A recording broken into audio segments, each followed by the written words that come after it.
The weight of Emma Monroe's secret pressed against her like a physical burden as she crouched behind Jeremiah Miller's barn, her breath coming in ragged gasps after her desperate flight from town. The scorching Texas sun of 1875 beat down mercilessly on Lerdo, but even the heat couldn't compare to the burning humiliation she'd endured at the town social just hours before. Emma pressed her hand against the rough wooden planks of the barn, willing her thundering heart to quiet. She'd fled without thinking, her only goal to escape the cruel laughter that followed her out of the dance hall. Now, as the afternoon shadows lengthened across the dusty yard, she realized she had nowhere to go. The sound of approaching footsteps sent a fresh wave of panic through her. Emma tried to make herself smaller, an impossible task for a woman of her size. She'd been mocked for her weight her entire life, but today's public humiliation had been unbearable.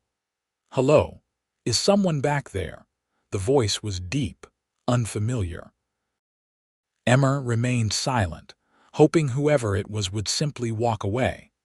The footsteps grew closer until a tall figure rounded the corner of the barn. Ethan Dawson pulled up short at the sight of the woman huddled against the weathered wood. His first instinct was caution. Strangers on his employer's property often meant trouble, but something in her frightened expression gave him pause. "Madam, are you all right?" Emma couldn't meet his eyes. "I'm sorry, I shouldn't be here. I'll go." "Go where?" Ethan asked, noting her disheveled appearance and tear-stained face. "You're in no state to be wandering about. Storm's coming too." He glanced at the darkening sky to the west. "It doesn't matter," Emma whispered, still not looking at him. Ethan studied her for a long moment, recognition slowly dawning. "You're Emma Monroe, aren't you? Thomas Peterson's niece." Emma nodded miserably, waiting for the familiar look of disdain to cross his handsome face. She'd seen him around town but had never spoken to him directly. Everyone knew Ethan Dawson was the best horse trainer in the county, working for wealthy ranchers like Jeremiah Miller. Instead of mockery, his expression softened with understanding. He extended his hand toward her. "Come inside," he said gently.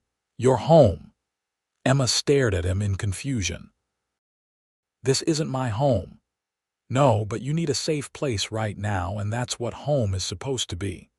His hand remained outstretched.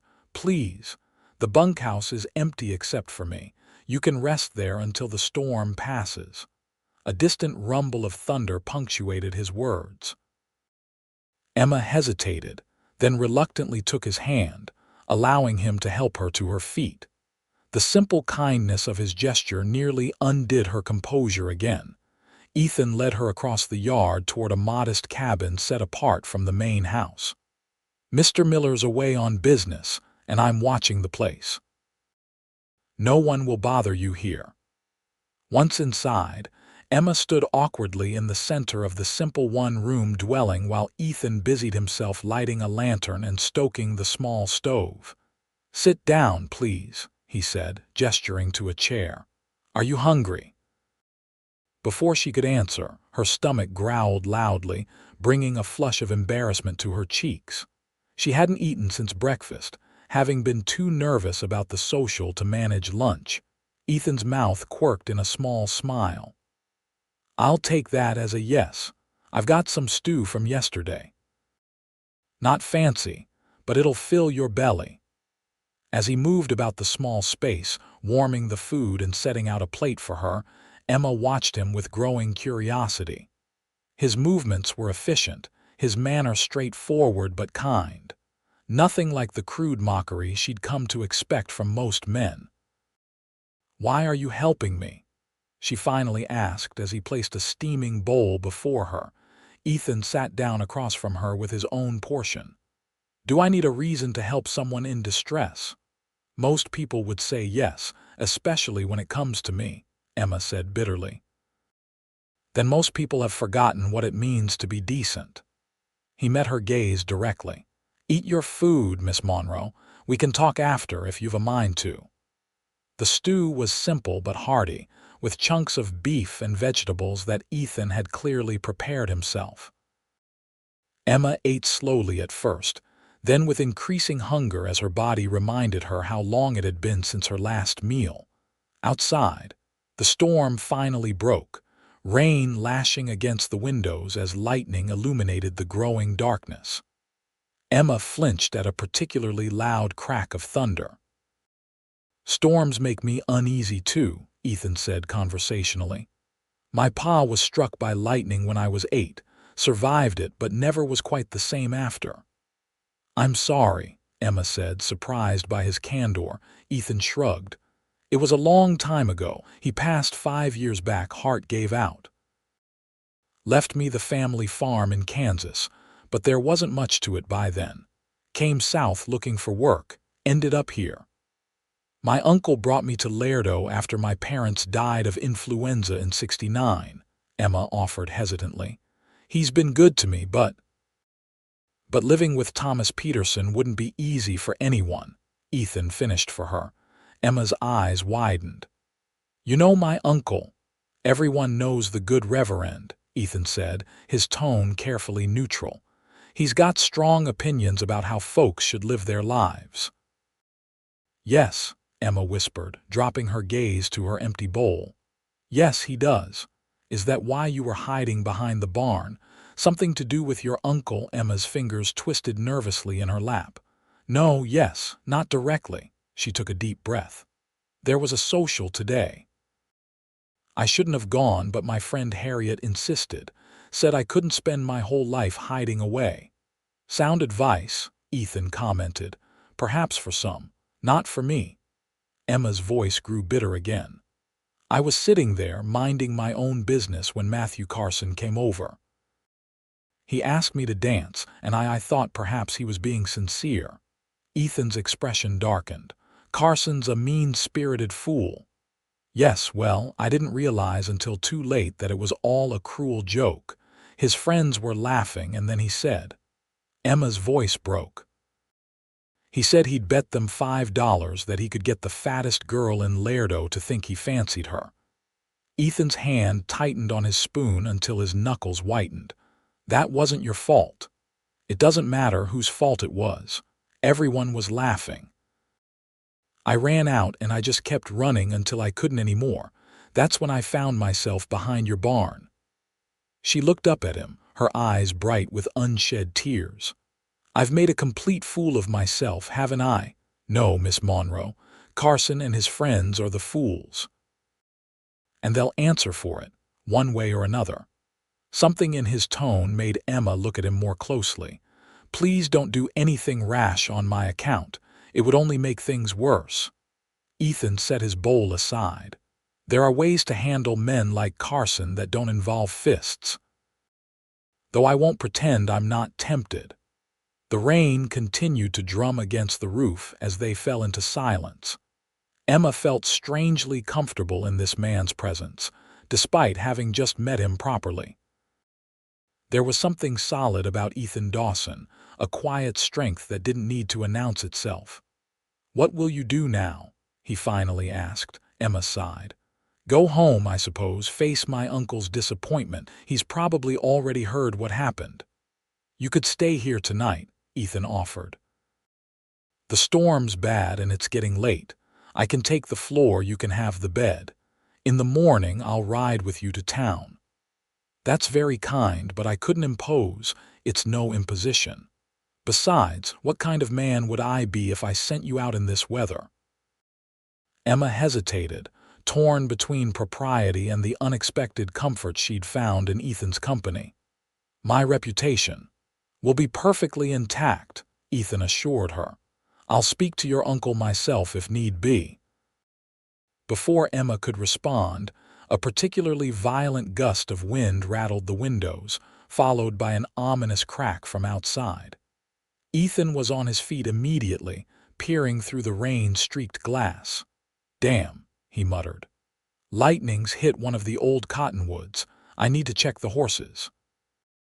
I'll come with you, Emma said, rising from her chair. Ethan looked like he might object, but instead nodded. Stay close.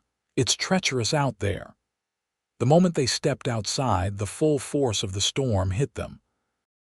Rain lashed at their faces as they made their way to the barn, the wind threatening to knock Emma off her feet. Ethan instinctively put his arm around her shoulders, steadying her as they pushed forward. The horses were agitated when they entered, whinnying and stamping nervously. Ethan moved quickly from stall to stall, speaking in low, soothing tones to each animal. Emma watched in admiration as the horses responded to his calm presence. "Can I help?"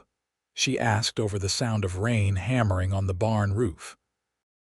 Ethan glanced at her, then nodded toward a beautiful chestnut mare.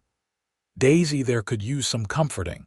She's always been skittish during storms. Just talk to her gently, let her know she's not alone." Emma approached the nervous horse cautiously. "Hello, Daisy," she murmured. "You're a beautiful girl, aren't you?" The mare eyed her warily, then stretched her neck forward to sniff Emma's outstretched hand. Encouraged, Emma continued speaking softly, stroking Daisy's velvety muzzle when the horse allowed it. "You've got a way with her," Ethan observed, coming to stand beside Emma. "Most folks can't get near Daisy unless I'm holding her." Emma smiled, the first genuine smile since she'd arrived. "My father kept horses when I was young. Before he died, he taught me that they can sense your feelings. If you're afraid, they're afraid. Your father was a wise man." Ethan's gaze lingered on her face. "You have a beautiful smile, Miss Monroe." Emma's hand faltered on Daisy's neck, her cheeks growing warm. No man had ever called anything about her beautiful before. Before she could respond, a deafening crack split the air. The barn shuddered violently, and Ethan instinctively pulled Emma against him, shielding her as part of the roof gave way under the weight of a fallen tree branch. The horses reared and neighed in terror. "We need to get them out," Ethan shouted over the chaos. Without hesitation, he began opening stall doors, directing the frightened animals toward the back entrance where a fenced paddock offered safety from the collapsing structure. Emma followed his lead, pushing aside her fear to help guide the panicked horses. Rain poured through the damaged roof, turning the barn floor to mud as they worked. Daisy refused to move, trembling violently in her stall. Emma spoke to her urgently, tugging at her halter, but the terrified horse planted her hooves firmly. "Ethan," Emma called. "Daisy won't budge." He rushed to her side, assessing the situation quickly.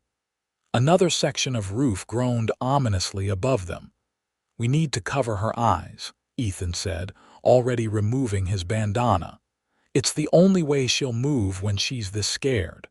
Together, they managed to blindfold the mare.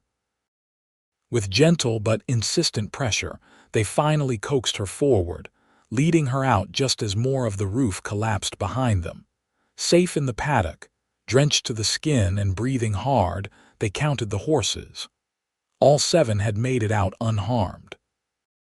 Ethan turned to Emma, rain streaming down his face. "Are you all right?" she nodded, suddenly aware of how close they were standing, how his hand still rested protectively on her arm. "Yes, I'm fine." Their eyes met, and something passed between them, a moment of recognition, of shared courage in the face of danger. Emma felt a flutter in her chest that had nothing to do with fear. The moment was broken when Ethan looked back at the damaged barn, his expression grim. "We need to get back to the cabin. There's nothing more we can do here tonight." They made their way back through the storm, the rain beginning to ease as they reached the bunkhouse. Inside, Ethan immediately stoked the fire higher, then fetched towels and a spare shirt. "Here," he said, handing Emma the shirt and a towel. "You need to get out of those wet clothes before you catch your death.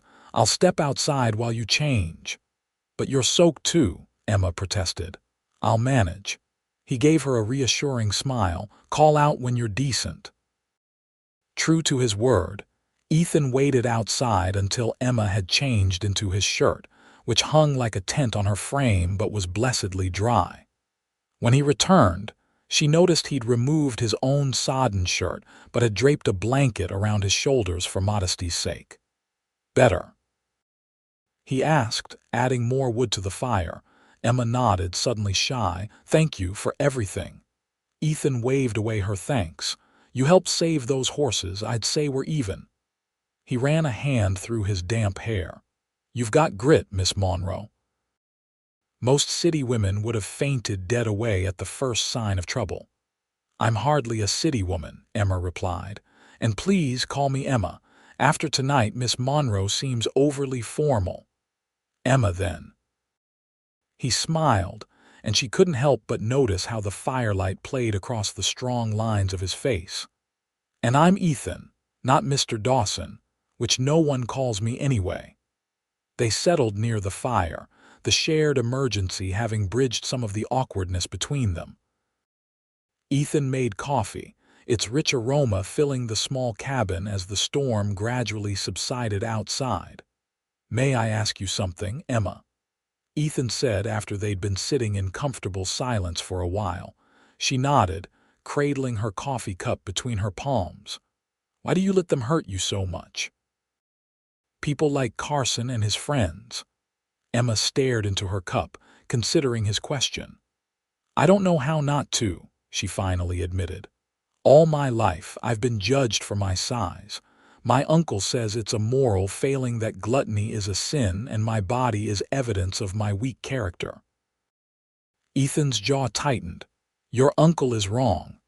"Is he?" The Bible says God created all people in his image," Ethan interrupted. "And I don't recall Jesus ever turning anyone away because of how they looked." Emma looked up, surprised by the passion in his voice. "I'm not much for preaching," Ethan continued more gently. "But I know cruelty when I see it, and wrapping it in scripture doesn't make it any less cruel." "You speak as if you've known such judgment yourself," Emma observed. A shadow crossed Ethan's face. "My younger brother had a twisted foot from birth. People could be unkind. Some said it was God's punishment, though what a newborn baby could have done to deserve punishment was never clear." He stared into the fire. "He died when he was 12. Infection." "I'm sorry," Emma said softly. Ethan shrugged, but she could see the old pain in his eyes. "It was a long time ago, but it taught me something about people. Some look at difference and see only wrongness. Others see the person first." "And which are you?" Emma asked, though she believed she already knew the answer. His eyes met hers. "I try to be the second kind. Not always successful, but I try." They talked late into the night, the storm eventually giving way to a gentle rain. Emma found herself sharing things she'd never told anyone: her dreams of having her own dress shop someday, her secret love of poetry, her loneliness in a town where she never quite belonged. Ethan listened without judgment, offering stories of his own, in return his years working cattle drives, his hope to save enough money to buy land of his own, his belief that everyone deserved a chance to build the life they wanted. "It's late," he finally said, noticing Emma trying to stifle a yawn. "You should take the bed. I've got bedrolls aplenty for myself." Emma started to protest, but exhaustion was rapidly overtaking her. "Wake me at first light. I should return to town before my uncle sends out a search party." "First light," Ethan promised. "Sleep well, Emma." As she settled into his narrow bed, surrounded by the unfamiliar but comforting scent of him, Emma realized this was the first time in years she'd felt truly at ease in someone's presence. The thought followed her into dreams where storms raged, but couldn't touch her. Morning came with soft golden light filtering through the windows. Emma woke to the smell of coffee and bacon, momentarily disoriented, until the events of the previous day came rushing back. She sat up quickly, pushing her tangled hair from her face.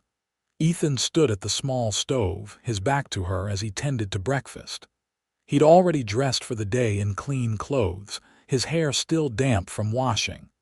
"Good morning," she said softly. He turned, a warm smile crossing his face. "Good morning. Hope you don't mind, but I let you sleep a bit past first light. Figured you needed the rest after yesterday's excitement." Emma glanced anxiously toward the window. "What time is it?" "Not quite 7. Plenty of time to get you back to town before too many folks are about." He flipped bacon in the pan. "Your clothes are dry. They're folded on the chair there." Emma gathered her things, acutely aware of her disheveled appearance. "Is there somewhere I might—" "There's a wash basin set up behind the screen in the corner," Ethan said, pointing. "Not much privacy, I'm afraid, but I'll keep my back turned." True to his word, Ethan remained focused on cooking while Emma quickly washed and dressed behind the modest screen. Her clothes felt stiff after drying by the fire, but they were clean enough. When she emerged, Ethan had breakfast laid out on the small table: bacon, biscuits, and strong coffee. They ate in companionable silence, both aware that their unusual interlude was coming to an end. "I'll saddle up after we eat," Ethan said. "We should check the barn first, see how bad the damage is in daylight." The morning air was fresh and cool as they walked to the barn, the storm having cleared away the previous day's oppressive heat. The horses nickered a greeting from the paddock where they'd spent the night. The barn's damage, while significant, wasn't as catastrophic as it had seemed in the darkness and chaos. A large branch had punched through one section of the roof, bringing down some supporting beams, but the structure itself remained sound. "Could have been much worse," Ethan assessed, hands on his hips as he surveyed the scene. "Nothing that can't be fixed with a few days' work." "Will Mr. Miller be angry?" Emma asked. Ethan shook his head. "Jeremiah's a fair man. He knows buildings can be repaired, horses can't be replaced." He glanced at her. "Speaking of which, I'd better get Daisy saddled for you. She's the gentlest mount we have." "Oh, but I couldn't. You can't walk all the way to town, and I don't have a buggy," Ethan pointed out reasonably. "Besides, after last night, I'd say you and Daisy have an understanding." He was right. When Ethan brought the chestnut mare from the paddock, the horse came directly to Emma, nuzzling her hand as if they were old friends. "See.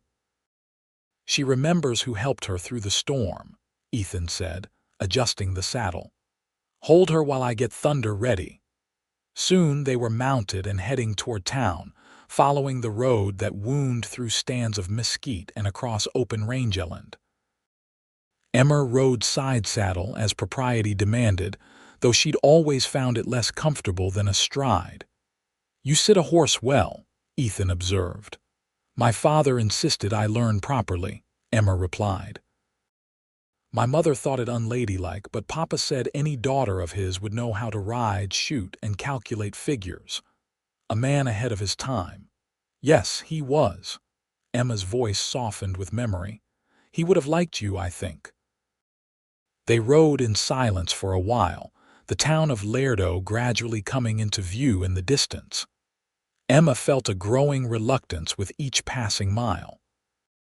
Soon she would be back in her uncle's austere house, back to being the object of town gossip, back to the carefully constructed walls she'd built around herself. "Ethan," she said suddenly, drawing her horse to a stop, "I want to thank you, not just for the shelter and the ride back, but for—" She struggled to find the words.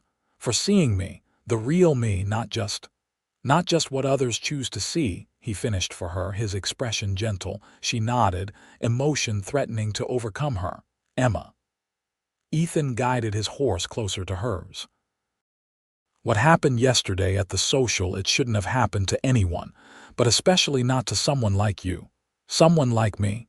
Someone kind, brave, interesting." His eyes held her steadily. "Beautiful." Emma looked away, unable to bear the sincerity in his gaze. "Please don't mock me." "I'm not."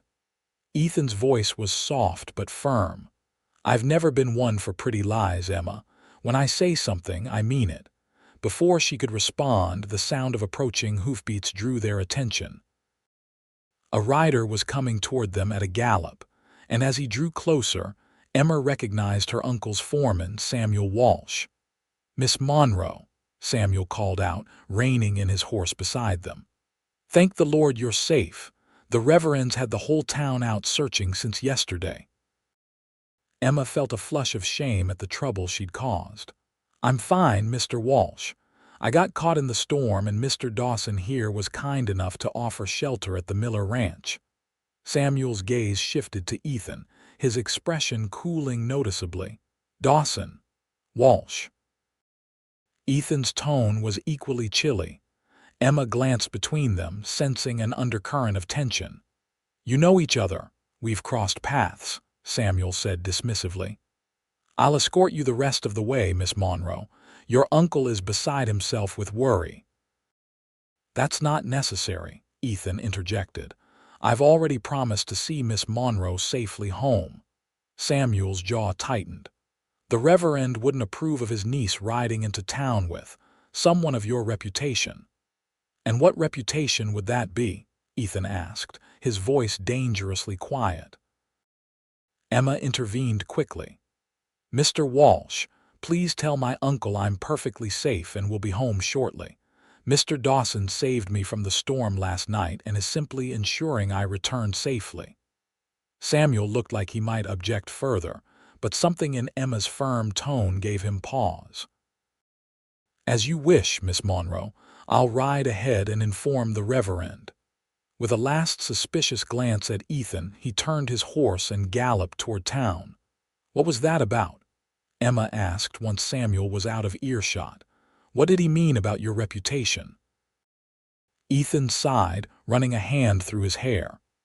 "Your uncle and I have had our differences. He doesn't approve of let's call it my lack of religious observance." "You don't attend church," Emma realized. In Laredo, such a choice was tantamount to declaring oneself a heathen. "I believe in God well enough," Ethan said. "I just don't believe he's only to be found inside your uncle's church, listening to sermons about who's worthy and who's not." They resumed their journey, the tension of the encounter with Samuel lingering between them. As they approached the outskirts of town, Emma could feel Ethan withdrawing, becoming more guarded. "Will you be all right?" he asked as they neared the main street. "Your uncle can be formidable when he's crossed." "I've weathered his disappointment before," Emma said with forced lightness. "This won't be the first time, nor likely the last." They drew to a halt outside the Reverend's house, a severe two-story structure that dominated the east end of town. Before they could dismount, the front door opened, and Reverend Thomas Peterson strode out, his tall figure rigid with displeasure. "Emma, thank Providence you've returned." His voice carried across the yard, loud enough for anyone passing by to hear. "I've been sick with worry." Emma slid from her saddle, accepting Ethan's steadying hand with a grateful glance. "I'm sorry to have caused you concern, Uncle." "The storm caught me unawares." The Reverend's gaze shifted to Ethan, his expression hardening. "Dawson, I should have known you'd be involved in this situation."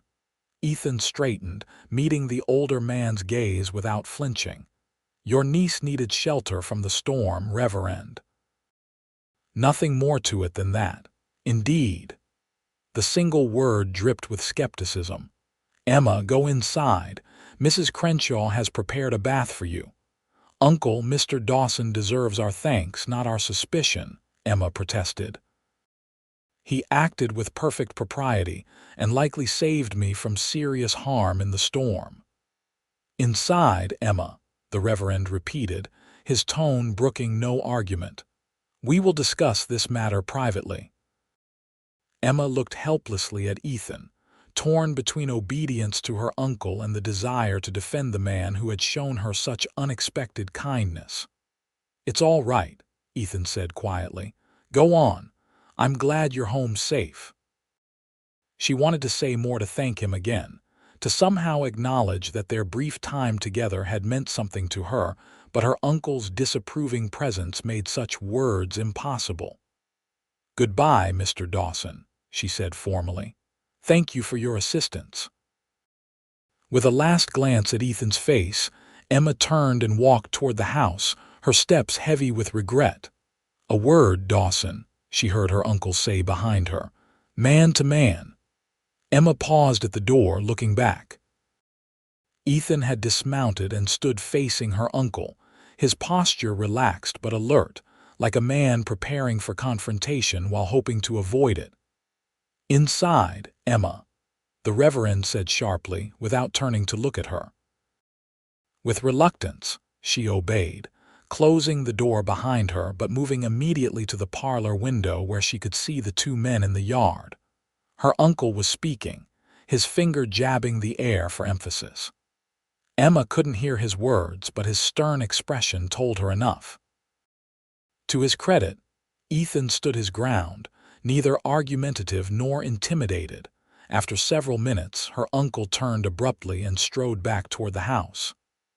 Emma quickly moved away from the window, not wanting to be caught spying. Through the glass, she watched Ethan remount his horse, his gaze lifting briefly to the house before he turned and rode away. The front door opened and her uncle entered, his face a thundercloud of displeasure. "Uncle, I can explain, there is nothing to explain," he cut her off. "You put yourself in a compromising position with a man of questionable character. The entire town has been gossiping about your disappearance since yesterday." "I didn't disappear," Emma protested. "I sought shelter from a dangerous storm and Mr. Dawson provided it." "There was nothing improper about it. You spent the night unchaperoned with a single man," the Reverend countered. "Whether impropriety occurred or not is beside the point. The appearance alone is enough to damage your reputation irreparably." "My reputation?" Emma repeated, a spark of defiance igniting within her. "What reputation would that be, Uncle? The one where I'm already the subject of town ridicule, where men like Matthew Carson make sport of humiliating me in public." The Reverend's expression flickered with surprise. "What are you talking about? The social yesterday. Carson bet his friends he could make me believe he was interested in me. Everyone laughed. That's why I ran." Tears of anger and humiliation threatened, but Emma blinked them back. "So forgive me if I'm not overly concerned about damaging a reputation that was already in tatters." Her uncle's face softened slightly. "I didn't know about Carson. That was unkind of him." "Unkind?" Emma gave a bitter laugh. "It was cruel, Uncle, and it happens all the time. You just don't see it because you're too busy telling me how my size is a spiritual failing." "Emma," the Reverend looked genuinely shocked. "I have only ever wanted what's best for you. Your parents entrusted you to my care, and I have tried to raise you as they would have wished." "My father would never have made me feel ashamed for existing," Emma said quietly. "And my mother, for all her concerns about propriety, would never have stood by while others tormented me." A heavy silence fell between them. For the first time in years, Emma saw uncertainty in her uncle's eyes. "Go upstairs and bathe," he finally said, his voice less harsh than before. "We'll speak more of this later." Emma climbed the stairs to her room, emotionally exhausted but also experiencing a strange sense of liberation. She had spoken her truth to her uncle for the first time since coming to live with him, and though she knew there would be consequences, she couldn't bring herself to regret it. As she soaked in the bath Mrs. Crenshaw had prepared, Emma's thoughts returned again and again to Ethan Dawson. In the space of a single night, he had shown her more genuine kindness and respect than she'd experienced in years. She wondered if she would see him again, or if her uncle's evident disapproval had ended whatever fragile connection had begun to form between them. The next week passed in an uneasy truce with her uncle. He didn't mention the incident again, though Emma caught him watching her thoughtfully at times, as if seeing her with new eyes. For her part, Emma went about her usual routines, helping at the church, assisting Mrs. Crenshaw with household tasks, and working on her dressmaking, which had become a small source of income and pride. She heard nothing from Ethan, though she hadn't really expected to. Men like him didn't pursue women like her, no matter how kind they might be in a crisis. The night at the Miller Ranch had been an anomaly, a brief respite from reality. Then, exactly 8 days after the storm, Emma was returning from delivering a completed dress to Mrs. Farnsworth when she literally bumped into Ethan on the boardwalk outside the general store. "Oh, I'm sorry I wasn't," she looked up, the words dying in her throat as she recognized him. "Ethan." His face lit up with a smile that sent her heart fluttering. "Emma, it's good to see you." They stood awkwardly for a moment, pedestrians moving around them on the busy street. "How have you been?" Ethan asked. "After everything, I mean." "Well enough," Emma replied, suddenly conscious of her appearance. She dressed with care that morning in a blue calico dress of her own making, but now she wished she'd worn something more flattering. "And yourself?" "Can't complain. Got the barn roof fixed just in time for Mr. Miller's return." He hesitated, then added, "I've been thinking about you." Emma felt her cheeks warm. "Have you? I wanted to call on you proper-like, but I wasn't sure I'd be welcome. Your uncle made his feelings quite clear." Before Emma could respond, a familiar voice called out from across the street. "Well, if it isn't the lovely Miss Monroe. Recovered from your little adventure, have you?" Matthew Carson sauntered toward them, a smirk on his handsome face. Two of his friends trailed behind him, already snickering in anticipation. Emma froze, her momentary happiness evaporating. Beside her, she felt Ethan tense. "Mr. Carson," she acknowledged stiffly, hoping he would simply pass by. No such luck. Carson stopped directly in front of them, his gaze moving insolently from Emma to Ethan and back again. "I hear you spent a stormy night with Dawson here," he said, his voice carrying deliberately. "Who'd have thought the Reverend's niece had such spirit? Though I suppose beggars can't be choosers, eh, Dawson?" Ethan's hand settled lightly on Emma's arm, a restraining touch. "Move along, Carson. The lady doesn't want to talk to you." Carson's smile widened.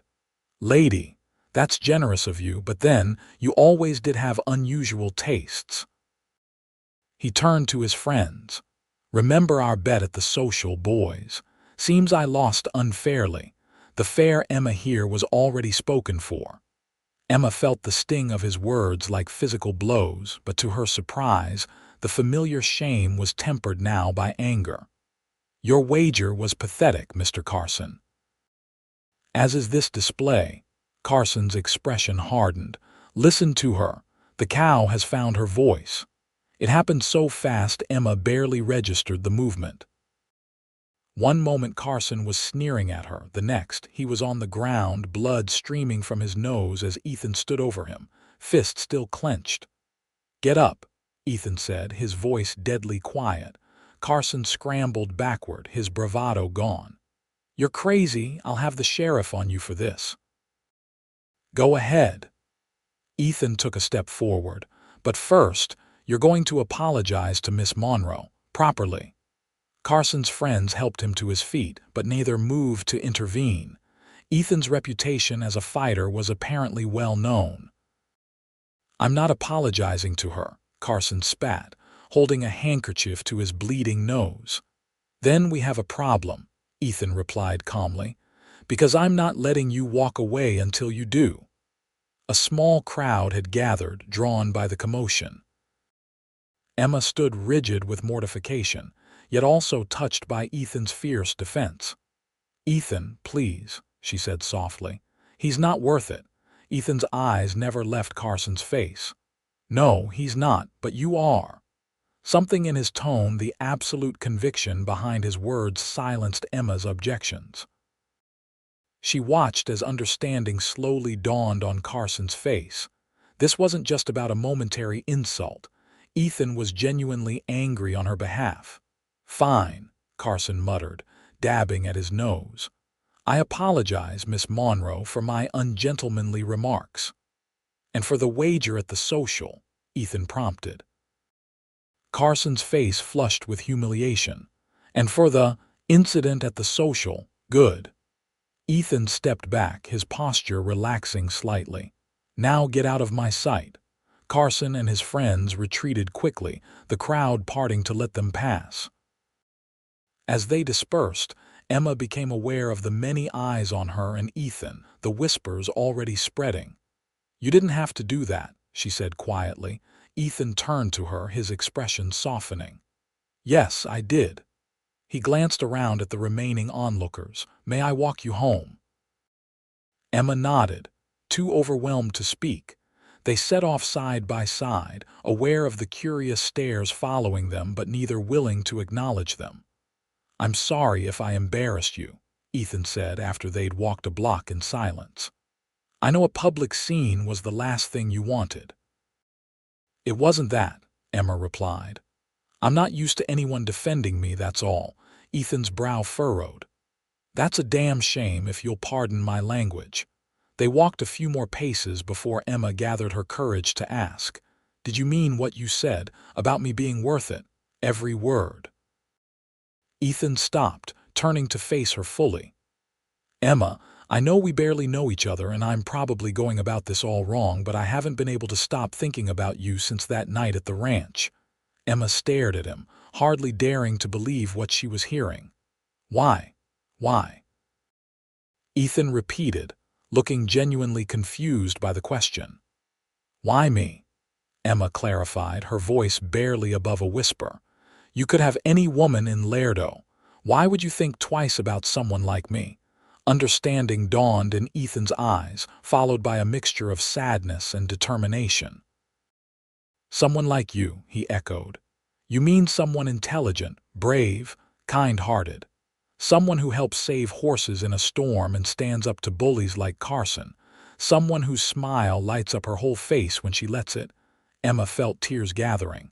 "That's not what I meant." "I know what you meant," Ethan said gently. "And I'm telling you that's not what I see when I look at you." A passing wagon forced them to step closer to the buildings, momentarily breaking the intensity of the moment. When they resumed walking, Ethan spoke again, his tone lighter. "I'd like to call on you properly if you'll allow it. Sunday afternoon, perhaps." Emma's heart leaped, then sank as she remembered her uncle. "I'm not sure my uncle would permit it." "Let me worry about the Reverend," Ethan said with a confidence that both impressed and alarmed her. "Is that a yes?" They had reached the gate to her uncle's house. Emma hesitated, torn between caution and the yearning to see where this unexpected connection might lead. "Yes," she finally said. "Sunday afternoon." Ethan's smile was like sunshine breaking through clouds. "I'll be there at 2." He tipped his hat to her, his eyes lingering on her face. "Until then, Emma." She watched him walk away, a mixture of excitement and trepidation swirling within her.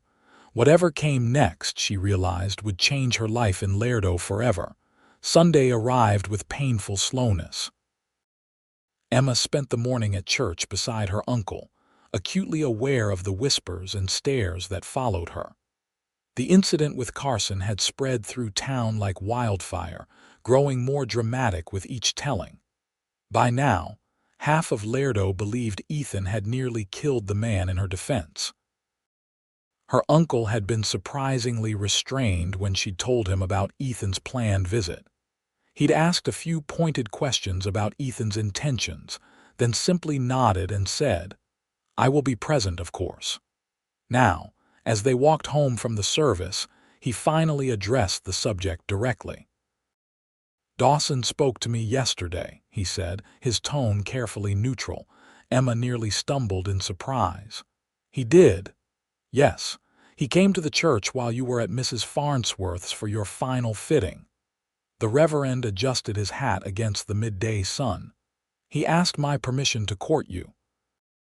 Emma's heart pounded so loudly she was certain her uncle must hear it. "What did you say?" The Reverend was silent for several paces. I said that while I had reservations about his character, I could not deny that his actions toward you have been honorable. I told him I would not stand in his way, provided his intentions remain proper.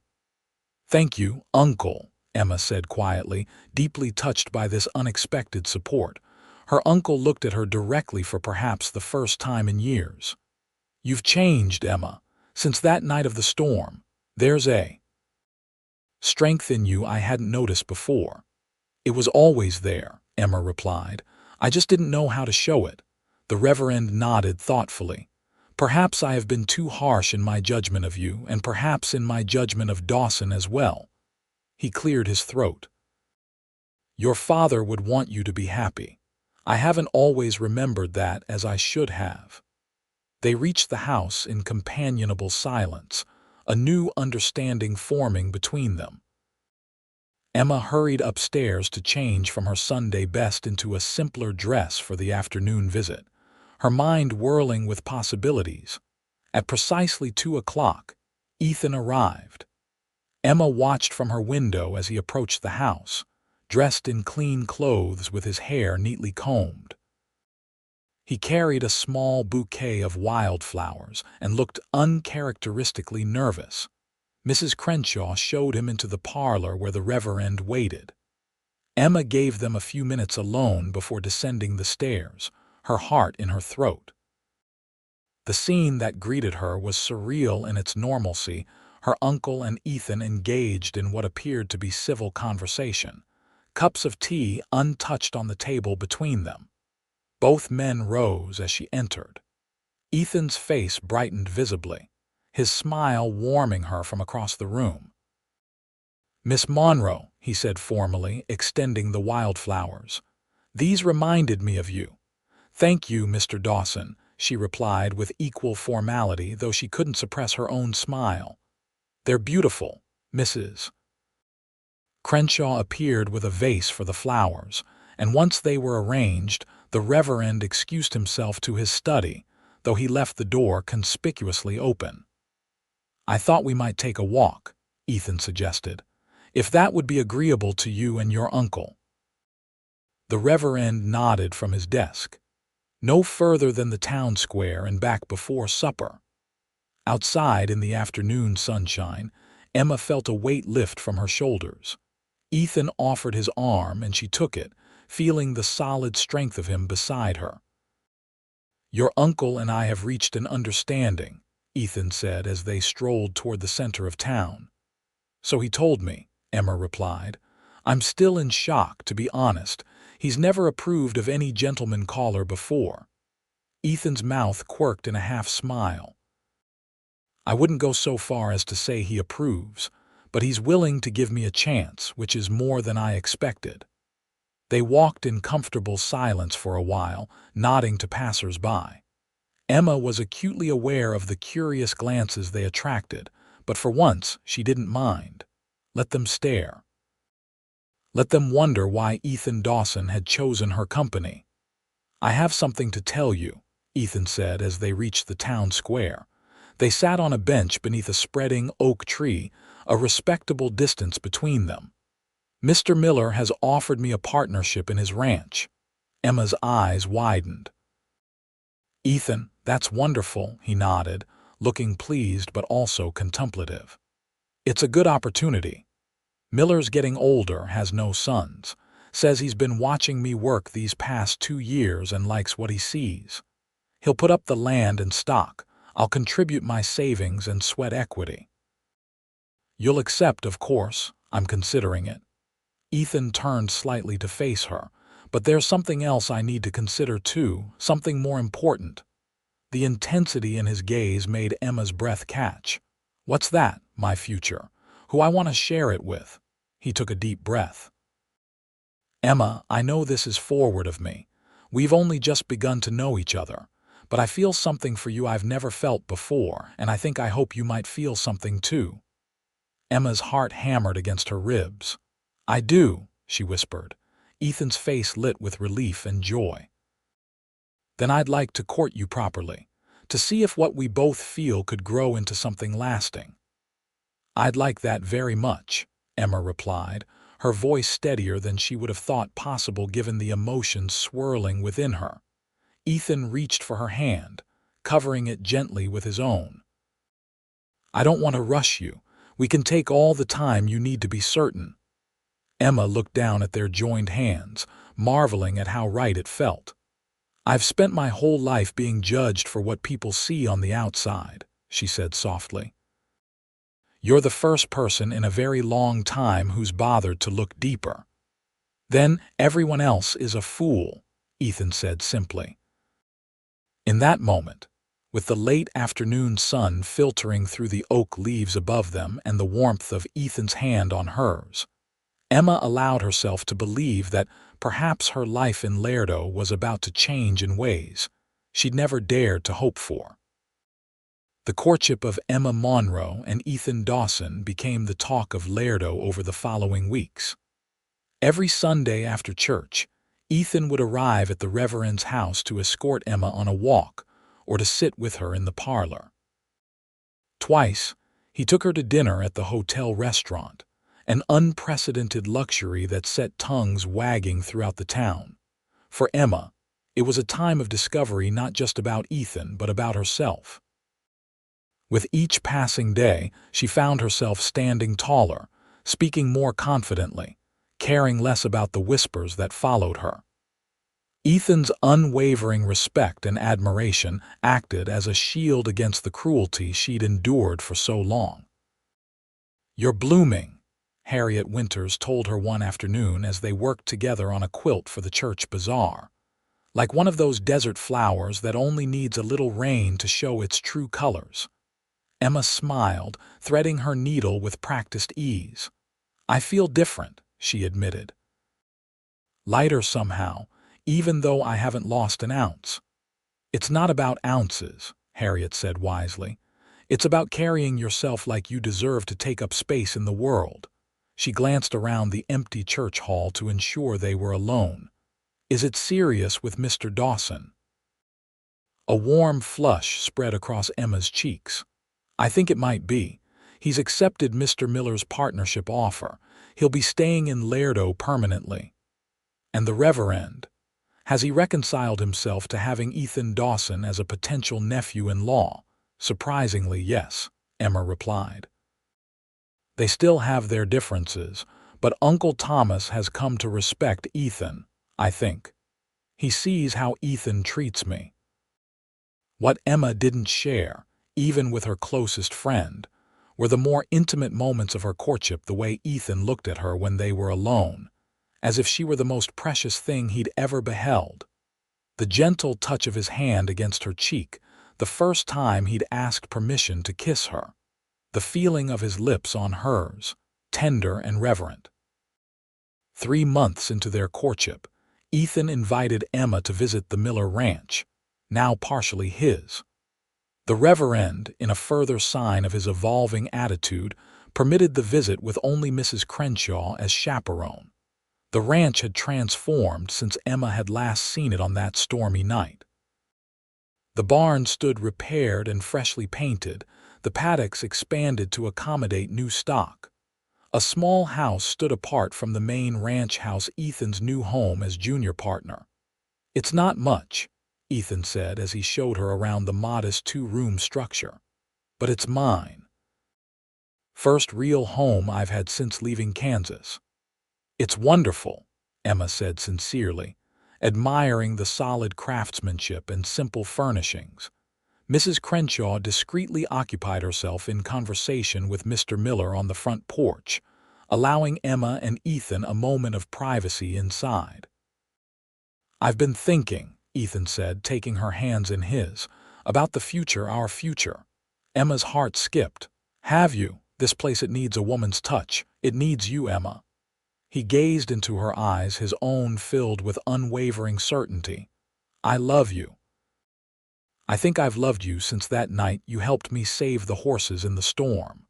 You're the bravest, kindest, most beautiful woman I've ever known, and I want to spend my life showing you just how precious you are to me." Tears welled in Emma's eyes. Ethan. He sank to one knee, still holding her hands. Emma Monroe, will you marry me? Will you make this house a home and make me the happiest man in Texas? Yes, Emma whispered, then louder. Yes, Ethan, yes. He rose and gathered her in his arms, his kiss filled with promise and joy. When they parted, both were laughing and crying at once, overcome with the weight of the moment. There's something else, Ethan said, reaching into his pocket. He produced a small gold ring with a modest pearl set into the band. It was my mother's. She made me promise I'd only give it to a woman worthy of it, a woman I truly loved. As he slipped the ring onto her finger, Emma felt the last of her old insecurities fall away. In Ethan's eyes, she was not the fat girl to be pitied or mocked. She was simply Emma, worthy of love, worthy of promise, worthy of a future built on mutual respect and admiration. The wedding took place the following spring, a simple ceremony in the church where Emma had sat beside her uncle for so many years. Reverend Peterson himself performed the service, his stern features softened with genuine emotion as he joined his niece's hand with Ethan's. "Who gives this woman in marriage?" he asked, following the traditional words. "I do," the Reverend replied, his voice thick. Then, departing from the usual script, he added, with joy and blessing. Emma wore a dress of her own making, ivory satin that complemented her fair skin and auburn hair.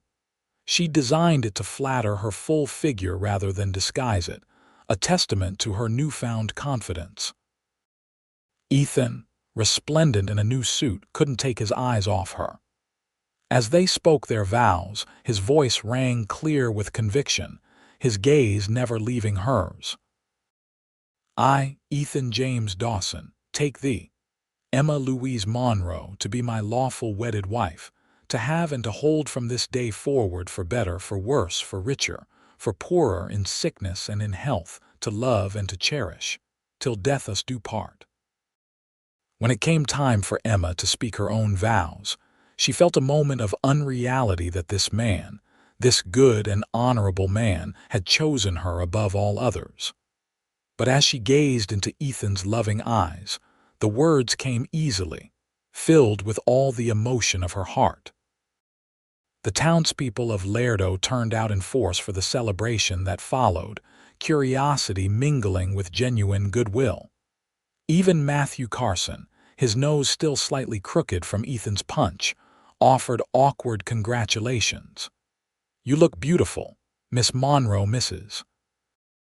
Dawson," he corrected himself, unable to quite meet her eyes. "Dawson's a lucky man." "Thank you, Mr. Carson," Emma replied with gracious dignity. "I consider myself equally fortunate." As evening fell and the last guests departed, Ethan helped Emma into the wagon that would take them to their new home. Her uncle stood on the church steps, watching them go with an expression that mingled pride with wistfulness. "Are you happy?"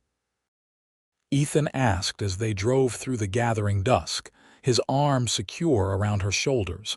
Emma leaned against him, content in a way she'd never imagined possible.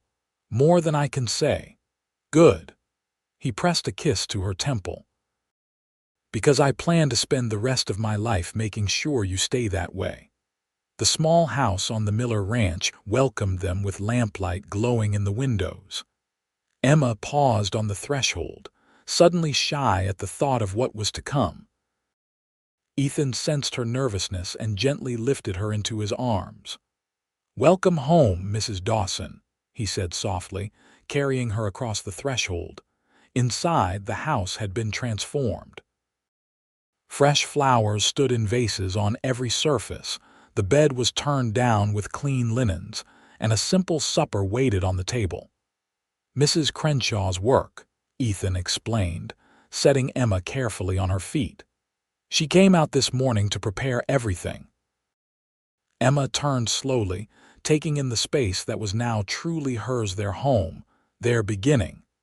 When she faced Ethan again, she found him watching her with such tenderness that it took her breath away.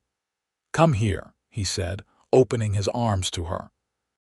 She went without hesitation, all shyness forgotten in the certainty of his love. As his lips found hers, Emma knew that whatever challenges lay ahead, they would face them together, equal partners in the life they were building. In the years that followed, the Dawson Ranch prospered under Ethan's careful management and Emma's practical support. When old Mr. Miller passed away 2 years after their wedding, he left his share of the property to Ethan, making him sole owner of what was already being called one of the finest small ranches in the county. Emma found her own success as well. What had begun as a hobby making dresses for herself and a few friends grew into a thriving business as women from Laredo and beyond sought out her designs. She had an eye for creating gowns that flattered women of all shapes and sizes, a skill born from her own experiences.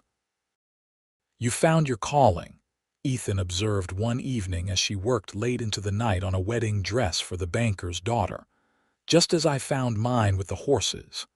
Emma smiled, setting aside her needle. "We've both come a long way from that stormy night behind the barn, haven't we?" Ethan came to stand behind her chair, his hands resting gently on her shoulders. "I thank God for that storm every day," he said. "It brought me the greatest blessing of my life." Their first child, a son they named James Thomas after both their fathers, arrived in the spring of 1878, a healthy boy with his mother's auburn hair and his father's determined chin. Ethan was transformed by fatherhood, as gentle with his son as he was with his prized horses. "He's perfect," Ethan whispered the night of James's birth, cradling the tiny bundle with awestruck tenderness. "Just like his mother." Emma watched them from the bed, exhausted but radiant with happiness. "He has your eyes," she observed, "and your stubborn streak, I think." "He certainly took his time making an appearance."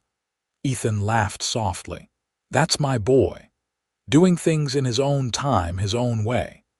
As James grew from infant to toddler to curious young boy, the Dawson household expanded again with the birth of their daughter, Sarah, in 1880.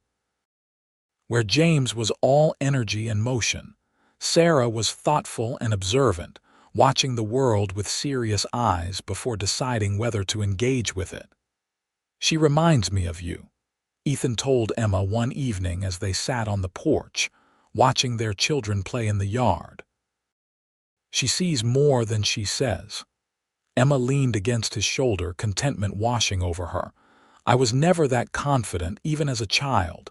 Sarah knows her own mind." "She has better examples than you did," Ethan pointed out. "She sees her mother standing tall every day, unafraid to take up space in the world." The phrase echoed Harriet's words from years ago, and Emma smiled at how true they had become. The insecure young woman who had hidden behind a barn during a storm seemed like a different person now, someone she remembered with compassion, but no longer needed to be. Life wasn't without its challenges. The drought of 1881 nearly ruined them, forcing Ethan to sell off half their herd to keep the ranch afloat. Emma's uncle passed away that same year, a peaceful death in his sleep that nonetheless left her grieving for the complex man who had raised her with stern love. Through it all, their partnership remained strong, founded on mutual respect and unwavering support. When the rains finally returned and the ranch began to recover, they celebrated by planting an orchard behind the house, apple trees that would fruit long into the future, a legacy for their children and grandchildren. "I want to show you something," Ethan said one evening in the spring of 1885, 10 years after they'd first met. The children were asleep, and a gentle breeze carried the scent of wildflowers through the open windows. He led her outside and around to the back of their house, where the barn stood solid against the star-filled sky. "Why are we looking at the barn?" Emma asked, puzzled. Ethan smiled, taking her hand. "Not looking at it, remembering." He guided her to the spot where they'd first met, where she'd huddled in fear and shame on that fateful day. 10 years ago, I found a frightened woman hiding here. Emma squeezed his hand, memories washing over her. And you said, "Come inside. You're home," Ethan finished. Best words I ever spoke. I was so certain you'd mock me, Emma admitted. Every other man had. Their loss. Ethan turned to face her, his expression serious in the moonlight. Do you know what I saw that day? Not just a beautiful woman, though you were and are. I saw someone with the courage to help save horses in a storm, someone who spoke her mind even when frightened, someone who looked at me and really saw me too. Emma reached up to touch his face, the familiar contours beloved after a decade of marriage. You saved me, Ethan. He shook his head. No, my love. You saved yourself. I just had the good sense to recognize what a treasure you are. They stood together in the spot where their journey had begun, the night air cool around them, the sounds of their sleeping children drifting from the open windows of the house. Emma looked up at the man who had loved her exactly as she was, who had never once asked her to be different or less. I love you, Ethan Dawson, she said simply. He smiled, drawing her into his arms. And I love you, Emma Dawson. Yesterday, today, and all our tomorrows. As his lips met hers under the vast Texas sky, Emma knew with absolute certainty that she was exactly where she was meant to be, no longer hiding, no longer ashamed, but standing proudly in the light of a love that had transformed them both. Life continued to unfold with the steady rhythm of seasons. The Dawson children grew tall and strong, James following his father into ranching while Sarah showed a talent for design that matched her mother's. The small dress shop Emma had established in town became a fixture in Laredo, a place where women of all sizes came to be fitted for garments that celebrated rather than disguised their bodies. You've changed how women in this town see themselves, Harriet observed on the shop's 10th anniversary. Not just with your dresses, but with your example. Emma glanced around at the bustling shop, pride warming her heart. I just want them to feel beautiful, the way Ethan always made me feel. When James married the schoolteacher's daughter in 1898, the celebration was held at the ranch, with lanterns strung between the apple trees that Emma and Ethan had planted years before. Sarah, 20 by then and being courted by a promising young lawyer from San Antonio, danced until dawn, her laughter echoing across the property. Did you ever imagine this? Ethan asked as they watched their children from the porch, his arm around Emma's waist. That night when I found you behind the barn, did you ever dream we'd build all this? Emma leaned her head against his shoulder, her heart full. Not even in my wildest dreams. I was just hoping to escape the storm. Ethan pressed a kiss to her temple, his touch as tender as it had been in the early days of their marriage. You got more than you bargained for, Mrs. Dawson.